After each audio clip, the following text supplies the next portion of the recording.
नमस्कार, silk TV देख रहे हैं आप। मैं हूं आपके साथ सत्यम। आइए करते हैं खबरों की शुरुआत। सबसे पहले नजर डालते हैं आज की हेडलाइंस पर। जिले में लगातार जारी है कोरोना संक्रमण का कहर। एक साथ मिले 98 नए पॉजिटिव मरीज, आंकड़ा पहुंचा 1800 के पार। श्रावण के तीसरी सोमवारी पर शिवालयों में पसरा रहा सन्नाटा। शिव भक्तों ने मंदिर के बाहर जल अर्पण कर कोरोना से मांगी मुक्ति। पूर्णिया में ठनका की चपेट में आने से एक ही परिवार के 3 लोगों की हुई मौत। गांव में पसरा मातम।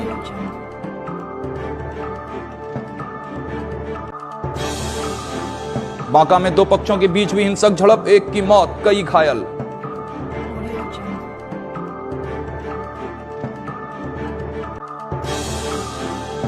और लॉकडाउन के कारण आर्थिक तंगी से जूझ रहे हैं कलाकार। मुफलिसी की जिंदगी गुजर करने को हैं विवश।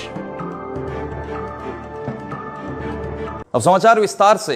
राज्य में संपूर्ण लॉकडाउन के बावजूद जिले में कोरोना संक्रमण का रफ्तार थमने का नाम नहीं ले रहा है। आए दिन कोरोना संक्रमितों की संख्या में बेतहाशा वृद्धि हो रही है। बता दें कि लगातार बढ़ रही कोरोना संक्रमितों की संख्या जिले वासियों के लिए बुरी खबर है। सोमवार को जारी ताजा अपडेट के अनुसार भागलपुर में 98 नए कोरोना संक्रमित मरीजों की पुष्टि हुई है। इसके साथ ही भागलपुर में कुल कोरोना संक्रमितों का ग्राफ 1800 के पार हो चुका है।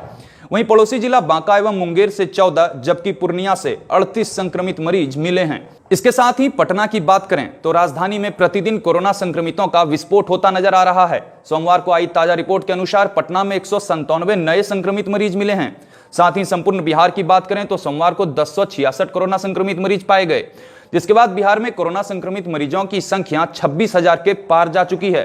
राज्य में संपूर्ण लॉकडाउन के बावजूद कोरोना संक्रमितों की संख्या में तेजी से हो रही वृद्धि जिले वासियों के लिए खतरे का संदेश है। श्रावण का पवित्र महीना शिव भक्तों के लिए खुशियां लेकर आता है, पर इस वर्ष कोरोना संक्रमण के खतरे को देखते हुए राज्य सरकार के निर्देश पर सूबे में लॉकडाउन लगाया गया है और सभी धार्मिक स्थलों को बंद रखा गया है, जिस कारण शिव भक्तों में निराशा है। वहीं श्रावण की तीसरी सोमवारी के मौके पर शहर के विभिन्न शिवालयों में इक्का दुक्का ही शिव भक्त दिखे। शिवालयों में ताला लगे रहने की वजह से भक्तों ने मंदिरों के दरवाजे पर ही देवाधिदेव महादेव को जल अर्पण किया। जिस श्रावण के मौके पर शिवालयों के बाहर बोल बम का जयघोष गूंजा करता था, जहां केसरिया वस्त्र धारण किए शिव भक्त बाबा भोले की गीत पर झूमते रहते थे, वहां कोरोना काल की वजह से माहौल उदास रहा।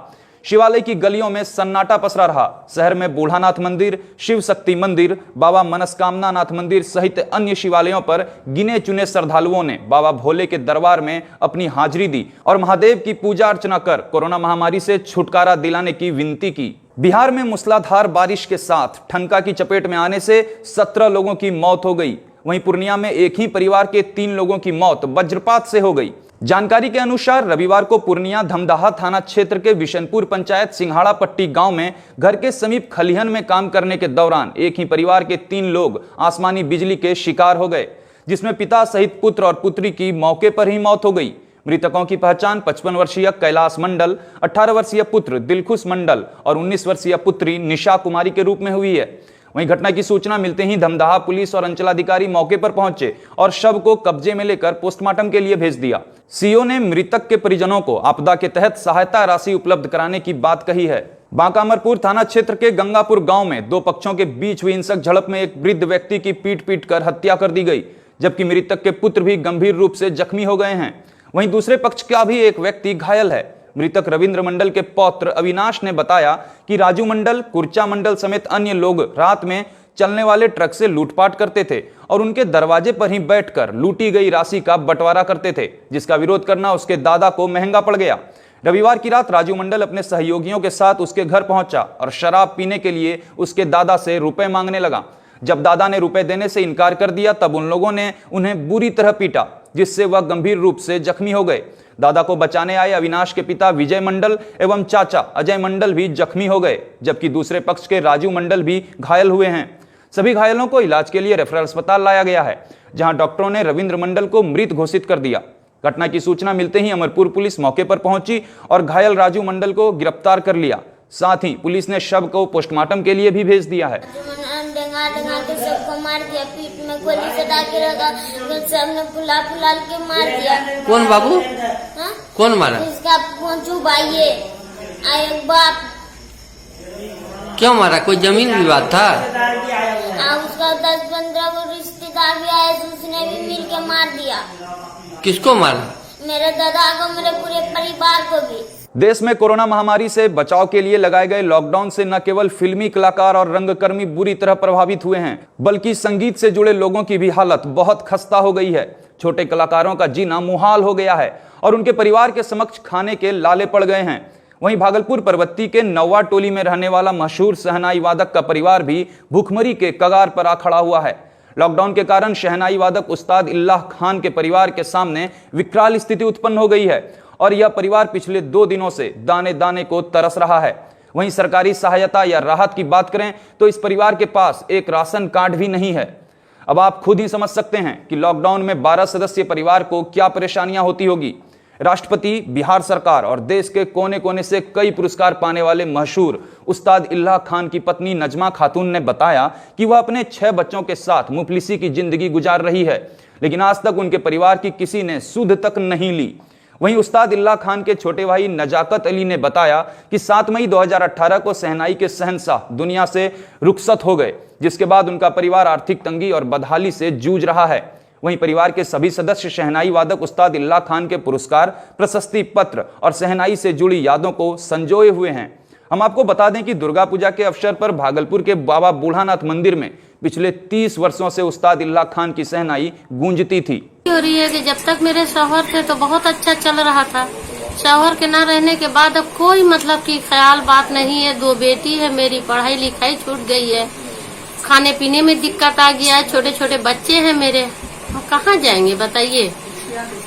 और कैसे हम शादी ब्याह लड़कियों का करें, पढ़ाई लिखाई चली गई है, इतना दिक्कत हो गया है। उनको मरने से मर गए हैं, लेकिन कुछ भी कोई ध्यान सरकार नहीं दे रही है। कुछ समझ ही में नहीं आ रहा कि क्या करेंगे। परेशानी क्या पूछना सर, 2 दिन 3 दिन हो जाता है, खाना पीना सही ढंग से नहीं मिलता है। अब इसके आगे आप क्या पूछ रहे हैं, क्या चाहते हैं?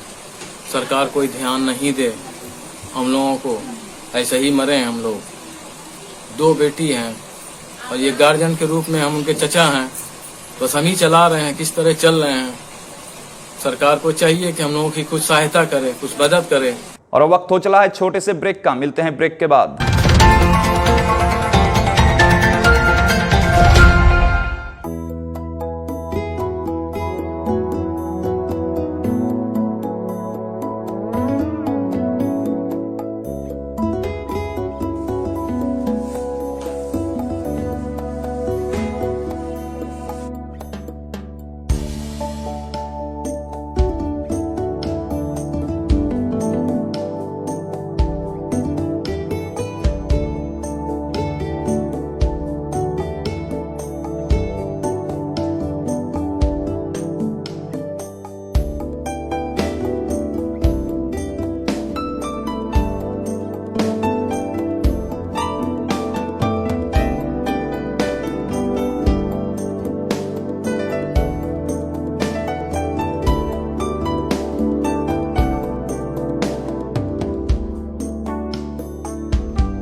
मन की उदासी, नस, सिर दर्द, हिस्टीरिया, पागलपन, मिर्गी, अनिद्रा, सेक्स रोग एवं नशा जैसे पुरानी शराब, गांजा, भांग, ड्रग्स एवं किसी भी प्रकार के पुराने नशे के इलाज हेतु संपर्क करें भागलपुर स्थित आनंद क्लिनिक, जो consultant neuropsychiatrist, sexologist, de addiction therapist के मशहूर डॉक्टर ऋषि आनंद की देखरेख में किया जाता है।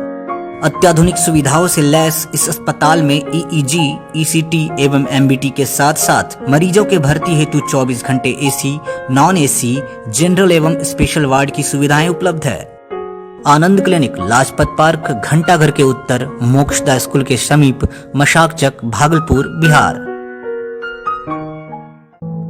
Lifeline city scan and digital x-ray, doctor Shashikar MD radio diagnosis द्वारा संचालित lifeline city scan and digital x-ray में अत्याधुनिक तकनीक से सभी प्रकार के रेडियो डायग्नोसिस की सुविधा पिछले 8 साल से उपलब्ध है। भागलपुर का पहला digital 1.5 Tesla whole body MRI scan, multi slice whole body CT scan, अत्याधुनिक अल्ट्रासाउंड मशीन से 2D, 3D, 4D colour Doppler, ultrasound guided पानी निकालना अथवा प्रेगनेंसी का लेवल 1 या लेवल 2 की जांच की सुविधा। डिजिटल एक्सरे से सामान्य एक्सरे के साथ साथ IVP, RGU, HSG की जांच। डिजिटल डेंटल एक्सरे से पूरे जबड़े का OPG।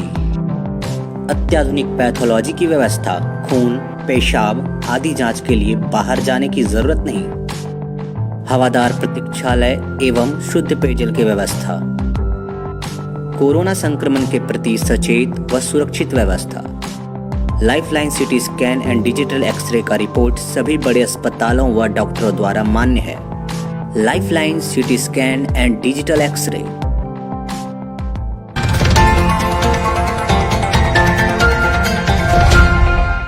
ब्रेक के बाद फिर से आपका स्वागत है। बढ़ते हैं अगली खबर की ओर। शहर में तेज रफ्तार का कहर थमने का नाम नहीं ले रहा है। जिले में सड़क हादसे में लोग अपनी जान गंवा देते हैं। ताजा मामला शहर में नए बने बाईपास की है, जहां रविवार की देर रात बालू लोड ट्रक पलट गई, जिसके बाद बाईपास पर आवागमन बाधित हो गया। स्थानीय लोगों की माने तो ओवरलोड एवं जर्जर सड़क की वजह से ट्रक का संतुलन बिगड़ गया और ट्रक सड़क के बीचों बीच पलट गई। घटना के बाद ट्रक चालक मौके से फरार हो गया। वहीं बाईपास थाना पुलिस ट्रक के ऑनर का पता लगाने में जुट गई है। बता दें कि नवनिर्मित बाईपास की स्थिति बदहाल हो चुकी है, जिस कारण बाईपास पर सड़क दुर्घटना में काफी वृद्धि हुई है। पूर्व बाईपास में रात में 1:30 बजे 10 चक्का गाड़ी पलटी हुई है। आए दिन रोज होता है ऐसा घटना, अब बराबर होते रहता है। इसमें गड्ढे के कारण आप खुद देख रहे हैं कि कैसा माहौल चल रहा है। अभी रास्ता देखिए, खड्डा कितना बड़ा बड़ा है, जिसके कारण देखिए ओवरलोड गाड़ी सब पलट रही है। इसमें बांका बौंसी थाना क्षेत्र के दुर्गा मंदिर पुरानी हाट के समीप पानी भरे गड्ढे में डूबने से एक मासूम की मौत हो गई। मृतक बच्चे की पहचान बौंसी निवासी भूसी शाह के 6 वर्षीय पुत्र छोटू कुमार के रूप में हुई है। घटना को लेकर बताया जा रहा है कि रविवार की दोपहर छोटू खेलने के दौरान गुम हो गया, जिसके बाद परिजनों ने उसकी काफी खोजबीन की, लेकिन उसका कोई पता नहीं चला। वहीं परिजनों ने पुत्र के गायब हो जाने की सूचना बौंसी पुलिस को दी। सोमवार की सुबह स्थानीय लोगों ने हाट परिसर स्थित पानी भरे गड्ढे में बच्चे के शव को तैरते देखा, जिसके बाद घटना की सूचना पुलिस को दी गई। वहीं मौके पर पहुंची पुलिस ने शव को कब्जे में लेकर पोस्टमार्टम के लिए भेज दिया। इधर घटना से आक्रोशित लोगों ने कहा कि हाट के निर्माण के दौरान संवेदक ने एक बड़ा गड्ढा खोदकर छोड़ दिया था, जिसमें बारिश का पानी जमा होने से यह हादसा हुआ है। वहीं बौंसी सीओ गोपीनाथ मंडल ने आपदा के तहत पीड़ित परिवार को सहायता राशि देने की बात कही है। पटना से चोरी हुई पिकअप वैन को अमरपुर पुलिस की सक्रियता के कारण महगामा मोड़ के समीप सोमवार को बरामद कर लिया गया है। जानकारी के अनुसार पटना से चोरों ने पिकअप BR01G D9525 लेकर फरार हो गए, पर चोर पिकअप में GPS लगे होने की बात से बिल्कुल अनजान थे। पिकअप मालिक नागेश्वर सिंह ने GPS लॉक करते हुए घटना की जानकारी अमरपुर थाना को दी। सूचना मिलते ही थानाध्यक्ष कुमार सन्नी ने पुलिस बलों के साथ महागामा मोड़ के समीप वाहन को खदेड़ कर पकड़ लिया, जबकि पुलिस को देखते ही वाहन चोर फरार हो गया। थानाध्यक्ष ने बताया कि पिकअप मालिक को वाहन मिल जाने की सूचना दे दी गई है। बांका फुल्ली डुमर प्रखंड क्षेत्र के विभिन्न प्राथमिक एवं मध्य विद्यालयों के नामांकित छात्र छात्राओं के अभिभावकों के बीच सोमवार को MDM का चावल वितरित किया गया। जानकारी के अनुसार कक्षा 1 से 5 तक के छात्र छात्राओं के बीच 10 किलोग्राम एवं कक्षा 6 से 8 के छात्र छात्राओं के बीच 12 किलोग्राम चावल का वितरण किया गया। वितरण का कार्य MDM RP विक्रम कुमार एवं वरीय साधन सेवी अशोक कुमार यादव ने किया। इस संबंध में MDM RP ने बताया कि लॉकडाउन के कारण विद्यालय बंद रहा, जिस कारण बच्चे MDM से वंचित रहे। सरकार के निर्देशानुसार मई, जून एवं जुलाई महीने में 80 दिनों के लिए कक्षा 1 से 5 में नामांकित बच्चों को 10 किलोग्राम एवं कक्षा 6 से 8 के बच्चों को 12 किलोग्राम चावल का वितरण किया गया। चावल का वितरण सोशल डिस्टेंसिंग का पालन करते हुए बच्चों के अभिभावकों को किया गया। विक्रम कुमार ने बताया कि कई विद्यालयों में लॉकडाउन से पूर्व का चावल अवशेष है। साथ ही 19 जुलाई से विद्यालयों में MDM चावल की आपूर्ति की जा रही है। जहां चावल उपलब्ध हो चुका है, वहां सोमवार को चावल का वितरण किया गया। इस दौरान मध्य विद्यालय पड़ावचक के प्रभारी मोहम्मद अजीजुल रहमान, सहायक शिक्षिका मंजू कुमारी, विद्यालय शिक्षा समिति के सचिव प्रदीप महोली सहित अन्य विद्यालय कर्मी मौजूद थे। बरसात आते ही भागलपुर वासियों को नई परेशानी सताने लगती है। बारिश का मौसम यहाँ के लोगों को सुहाना नहीं बल्कि समस्या लगती है। भागलपुर जिले में नाथनगर प्रखंड अंतर्गत भतौड़िया पंचायत के वार्ड नंबर 8 के मुख्य मार्ग पर पानी निकासी का कोई साधन नहीं है, जिस वजह से बारिश के दिनों में सड़कों की विकट परिस्थिति हो जाती है और लोग अपनी जान जोखिम में डालकर आते जाते हैं। आवागमन में हो रही विकराल समस्या के बावजूद स्थानीय जनप्रतिनिधि इसके ऊपर कोई विशेष ध्यान नहीं दे रहे हैं। नाले का पानी सड़क पर आ जाने से महामारी के साथ साथ अन्य बीमारी फैलने का भी खतरा बना रहता है, जिससे आक्रोशित लोगों ने स्थानीय जनप्रतिनिधि के कार्यशैली पर कई सवाल खड़े कर दिए। सड़क की बदहाल स्थिति को देखकर ऐसा प्रतीत होता है कि बिहार सुशासन की सरकार के भरोसे नहीं बल्कि भगवान भरोसे चल रही है। कोरोना संक्रमण से बचाव के लिए पूरे राज्य में संपूर्ण लॉकडाउन लगाया गया है। लॉकडाउन का सख्ती से पालन करवाने के लिए पुलिसकर्मी विभिन्न चौक चौराहों पर सघन वाहन चेकिंग अभियान चला रहे हैं। साथ ही लोगों को घरों से अनावश्यक न निकलने की हिदायत भी दे रहे हैं। इसी कड़ी में सोमवार को बांका जिला के अमरपुर प्रखंड में विशेष रूप से पुलिस और प्रेस लिखे वाहनों की चेकिंग की गई। बांका एसपी के निर्देश पर अमरपुर में वाहन चेकिंग अभियान चलाया गया। इस दौरान 2 पहिया एवं 4 पहिया वाहन चालकों के हेलमेट, सीट बेल्ट, लाइसेंस के साथ साथ मास्क की भी चेकिंग की गई और कई लोगों से जुर्माना भी वसूला गया। वाहन चेकिंग के दौरान पुलिसकर्मियों ने सभी लोगों से मास्क लगाने एवं साफ सफाई का विशेष ख्याल रखने की अपील की। मानसून आते ही जिले में कई स्थानों पर सड़कों पर नाले का पानी बहने लगता है। अमरपुर प्रखंड के फतेहपुर पंचायत ग्राम सिमरपुर की सड़कें हल्की बारिश में ही नाले में तब्दील हो जाती है, जिस कारण ग्रामीणों को आने जाने में काफी परेशानी का सामना करना पड़ता है। साथ ही जल जमाव के कारण डेंगू एवं मलेरिया जैसी बीमारी फैलने का खतरा बढ़ जाता है। जल जमाव से परेशान ग्रामीणों ने बताया कि वार्ड नंबर 11 की सड़कें पूर्ण रूप से नाले में बदल चुकी है, जहां आने जाने में बच्चे एवं बूढ़ों को काफी तकलीफ होती है।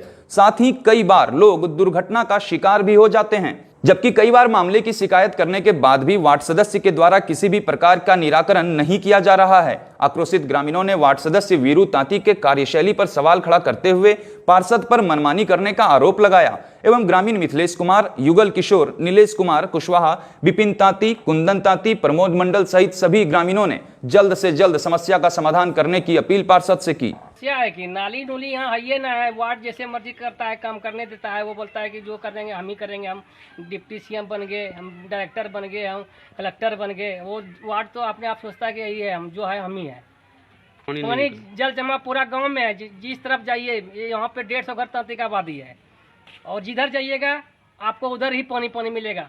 और अंत में चलते चलते एक नजर डालते हैं आज की हेडलाइंस पर। जिले में लगातार जारी है कोरोना संक्रमण का कहर। एक साथ मिले 98 नए पॉजिटिव मरीज, आंकड़ा पहुंचा 1800 के पार। श्रावण के तीसरी सोमवारी पर शिवालयों में पसरा रहा सन्नाटा। शिव भक्तों ने मंदिर के बाहर जल अर्पण कर कोरोना से मांगी मुक्ति। पूर्णिया में ठनका की चपेट में आने से एक ही परिवार के 3 लोगों की हुई मौत, गांव में पसरा मातम।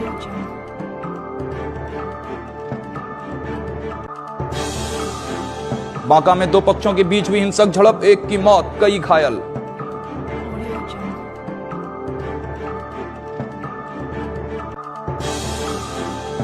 और लॉकडाउन के कारण आर्थिक तंगी से जूझ रहे हैं कलाकार, मुफलिसी की जिंदगी गुजर करने को हैं विवश। फिलहाल इस बुलेटिन में इतना ही। नमस्कार।